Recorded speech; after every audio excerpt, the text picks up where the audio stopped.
Segunda parte, Retas Brasil, com o Rabino Shmuel Benjamin, do dia 9 de Tevet, Shabbat. Até agora falamos como a família de Yosef, Jacó e todos os seus descendentes vieram ao Egito, inclusive abençoaram o faraó, que quando ele se aproxima ao rio Nilo, a água vai subir a maré, respeitando assim o rei. E isso garantia, dali por diante, fartura, porque todo o rio Nilo tinha uma grande delta, e nos campos da beira do rio se plantava o alimento do país. E era uma irrigação por canaletas. Quando a maré subia, tudo se inundava e permitia o cultivo daquelas terras. Agora a Torá vai voltar na posição de hoje. Começa na sétima parte da Parashá Vayegash, Bereshit, Gênesis capítulo 47, a partir do versículo 11.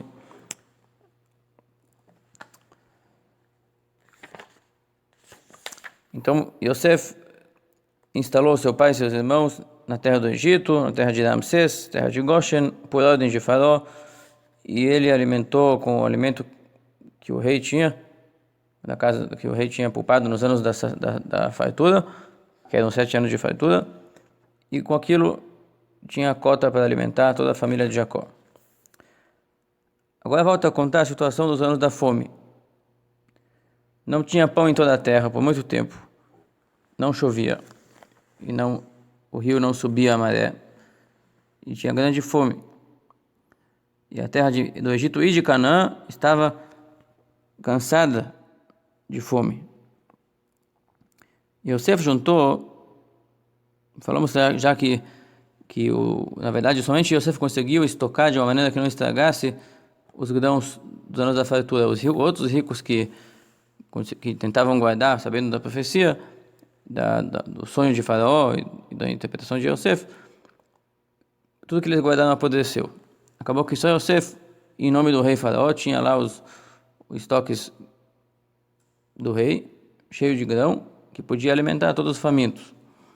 E com isso Yosef adquiriu, foi vendendo a preço caro esse alimento, o preço razoável esse alimento, e com isso ele acabou juntando para Faraó toda a prata, todo o dinheiro disponível na terra do Egito e de Canaã, em troca de comida. E tudo foi trago, honestamente, à casa de Faraó. Quando terminou a prata, na mão das pessoas, vieram todos os egípcios a Yosef dizendo: dê-nos pão, só porque não temos dinheiro você vai deixar que nós vamos morrer de fome? E Yosef disse: mas vocês têm outras aquisições, tragam seus animais e eu lhes darei alimento em troca de animais. E assim, no primeiro ano, todo aquele ano terminou, inclusive ele conseguiu para Faraó todos os animais disponíveis naquela terra. Isso aqui foi o primeiro ano. Então, no primeiro ano de fome, eles já terminaram toda a sua prata e seus animais para se manter. Tem discussão entre os comentaristas, talvez tinha alguns ricos que não, estavam pagando tudo que tinham pelo alimento. Mas a maioria do povo era assim, tudo que eles tinham acabou indo pelo alimento. Passou aquele primeiro ano, chegou ele o segundo ano e disseram a ele: temos um problema redobrado. Além de não ter alimento para nos mantermos nesse ano, também não teremos grãos para plantar, caso venha a chuva. Nós não temos nem como investir num plantio para o ano que vem. Então, terminou agora a nossa prata e nossos animais, e só restou o nosso poder, cada um sobre o seu pedaço de terra, que comprou, que adquiriu, que se apoderou com o uso capião, e nosso corpo, nossa força produtiva, que também tem um valor. Disseram a Yosef o seguinte: por que você vai deixar nós morrermos diante de ti e nossa terra ficar desolada? Adquire a nosso corpo como nossa força de trabalho, adquire a nossa terra em troca de pão, para que possamos nós e nossas terras ser escravos de Faraó, desde que você nos permita investir um pouco com semeadura, para que nós possamos viver e não morrer de fome, e que a terra não fique desolada. Uma terra que não é arada por longo prazo acaba deteriorando do seu preparo para o plantio. E com isso, Yosef, no segundo ano, adquiriu toda a terra do Egito para Faraó, porque os egípcios venderam cada um o seu campo, forçados pela fome. E assim toda a terra do Egito, disponível para o plantio, toda a terra fértil do Egito pertencia agora a Faraó. Na verdade, o povo ofereceu-se como escravo. A situação de escravatura, devemos lembrar que mesmo no judaísmo existe uma situação, uma pessoa poder se vender como escravo. A princípio, aqui está um exemplo típico disso. A pessoa está morrendo de fome, não tem como se manter de maneira alguma. Então ele se oferece um compromisso eterno de sua vida. Você vai salvar minha vida e minha vida vai pertencer a ti, com minha força produtiva para sempre. Ou por parte, existe escravatura por anos também. Mas aqui, de qualquer maneira, Yosef não chegou a comprar eles como escravos. É uma discussão entre os comentaristas, na verdade. Alguns dizem que parte deles foi comprada como escravos para Faraó, e outros dizem que nenhum deles, somente a terra foi comprada. E foi lhes dado um empréstimo em forma de grão para plantio. Aqui que está dizendo, ele comprou a terra para o Faraó.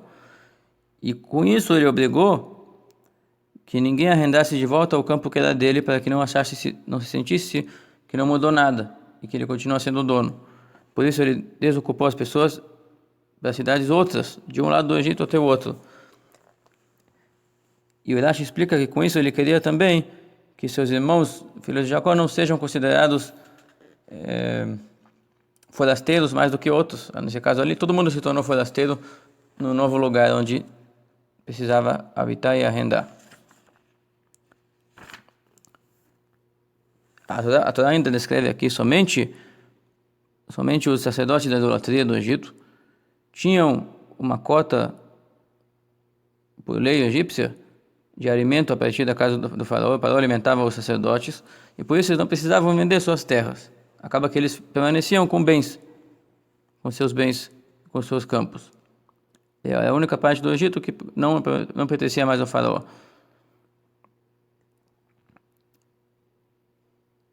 Isso certamente explica também que eu vi hoje um comentário seguinte: caso o faraó comprasse tudo para ele, ele se tornaria um ditador, porque um rei, na verdade, tem que ter um povo de pessoas livres, que optam por ele, que ele representa eles. Que o rei não pode ser apenas um dono de escravos e não ter cidadãos que escolhem ele para reinar. Então aqui você vê que no mínimo tinham sacerdotes como pessoas livres. E por vários comentaristas, os egípcios também não foram comprados como escravos sem liberdade, eles podiam ir embora se quisessem, não tinham vendido o seu poder produtivo. De qualquer maneira, Yosef disse ao povo: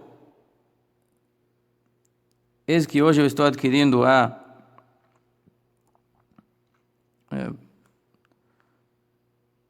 vossa parte, a vocês hoje, literalmente a vocês.